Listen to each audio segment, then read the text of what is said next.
Alright, let's do it. Hot Scramble.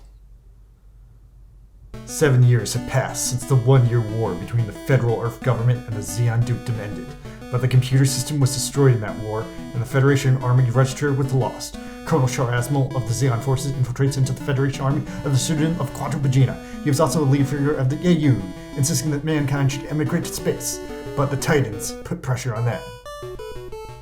I couldn't read that, it went by too fast. Introducing the Hyzak. It's a Zaku, but it's high. And the Galbaldi Beta. It's kind of boring and pink. And the Marasai. This one got old fast. And the Ashaimar. It has the word ass in it. And the Borzam! There's a great song about this one. And after that is the Gaza Sea. Now we're into the Zeon units. Wow. In Mobile Suit Zeta Gundam, the Hot Scramble. And also starring the Masala.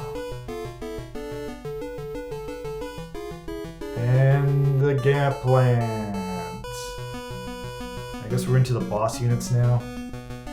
And the Gabfleet. It's got a generator. And the Hambravi. It's going to violate you. And the Biolant. It makes more sense to call it the Biolant. And the Boundock. Which is kind of fat. And the Bolanok Samhain, which is a cool unit, I guess. And the Palace Athene, which has different text placement than the Bolanok Samhain. And the O, which I didn't actually think was in this game, but cool. I'm glad they covered it. And the Kubale, which is great. The story began at Side 7, and there it is. It's Side 7. Your mission is strike Titans in Axis. Good luck.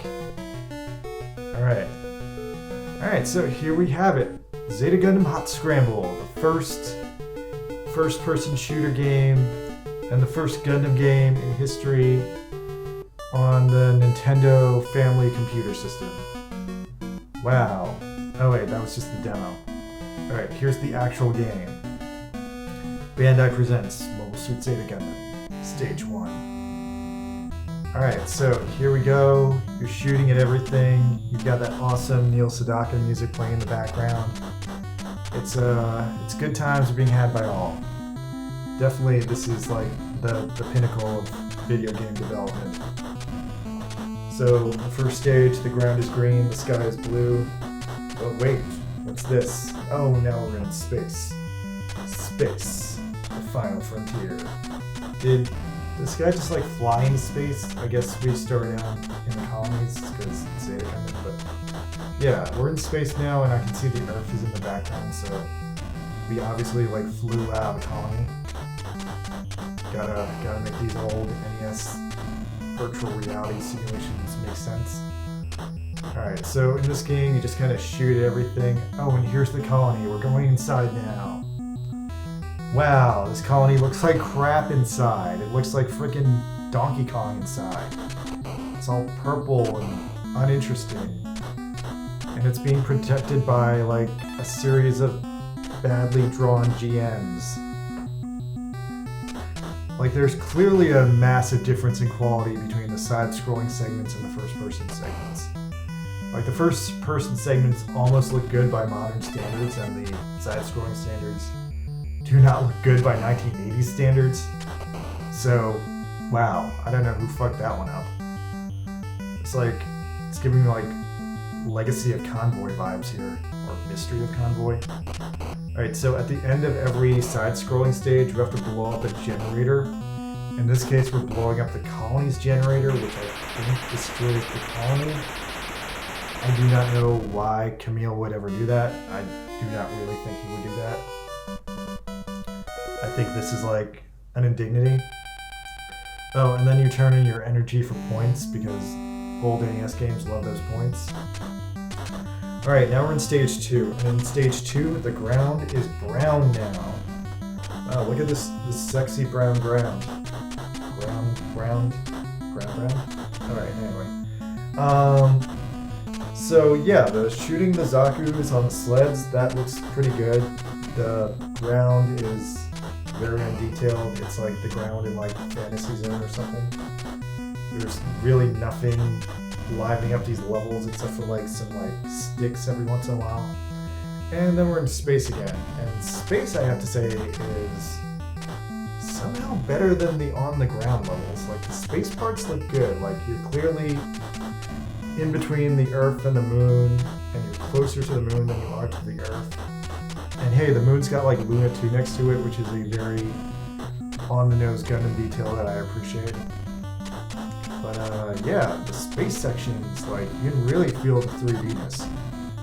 Like, this game is a little rough, but if it had like motion controls, like, I would love like a remake of this with motion controls. Alright, so now we're inside of Musai, although for some reason the Musai also has GMs in it. There is no logistical reason why a Musai would have GMs in it. Oh wait, yes there is! It's Zeta Gundam!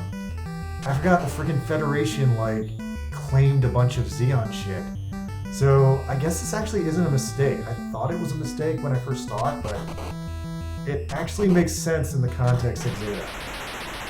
Alright, so we just destroyed this Musai's energy generator and killed everyone aboard. And now once again we're going to count up our energy points, turn those into score points, and proceed on to stage 3. So stage 3, and this time the ground is brown and it's nighttime. This seriously reminds me of like stage 3 of Super Mario Brothers, which had the same thing going on. All of a sudden everything was brown and it was nighttime. So yeah, I guess on the NES, if you're the third stage of an NES game, like, it's gotta be nighttime, the ground has gotta be brown. It's just kind of the way they did things back in the 80s. Okay, anyway, oh man, am I really gonna go through all this? If anyone's seriously watching this video, so this game has like 16 stages, and you have to get through all 16 stages. After you get through the 16th stage, the game just flat up restarts, and then if you die after the 16th stage, you'll get the ending. But otherwise, the game goes on forever. Alright, what the hell is going on here? Like, I seem to be very far from both the Earth and the Moon in such a way that I feel like I'm in, like, I don't know, the deep solar system? Although I am impressed that as we go on, like, now it's not just Hyzax, it's like Gapfleas are in there too. Oh, and we're going to another colony. That looks kind of like Sweetwater from Char's Counterattack. I'm not sure which colony that is. It could also be Grips, but I find it weird that we'd be in Grips by the third stage. Alright, so in this stage, you can see GM2s and Hyzax, and everything's looking good. Those things that look like squares are energy refills. Right now I don't need them, but this guy picked them up anyway. I think the gun makes you shoot farther. I think the shield protects you from one hit. I'm not 100% on this. I am just kind of like going off what I think is happening. And yeah, so as you go through this game, you're gonna have to fight Haman and Skirako and all those bastards. First Gundam video game. The humble beginnings. Alright, I can't keep this up any longer. Hey everyone, April Fools obviously. Now, my normal weekly update is going to be delayed like for a day or two because I have some personal drama going on all of a sudden and I really need to get my life in check and like figure out a thing or two. But in the short term, whatever you do, do not pull the Musha Gundam Mark II banner. It's a fucking money trap designed to take your money and you won't actually get the Musha Gundam Mark II. I'll tell you more about that later when I actually do my weekly update, but for now, just don't pull it, guys. You're gonna have a bad time. Oh, and one more thing before I go. If you're in my crew and you want to do the crew mission, let's meet up tomorrow at 5 o'clock Eastern Standard Time, and let's all try to do it, okay, guys? If you're not in my crew and you want to join my crew, comment on this video. We have about 3 slots we can probably open up if anyone wants to join. Okay, thanks. Anyway, I gotta go, but subscribe, guys. Happy April Fools. Later.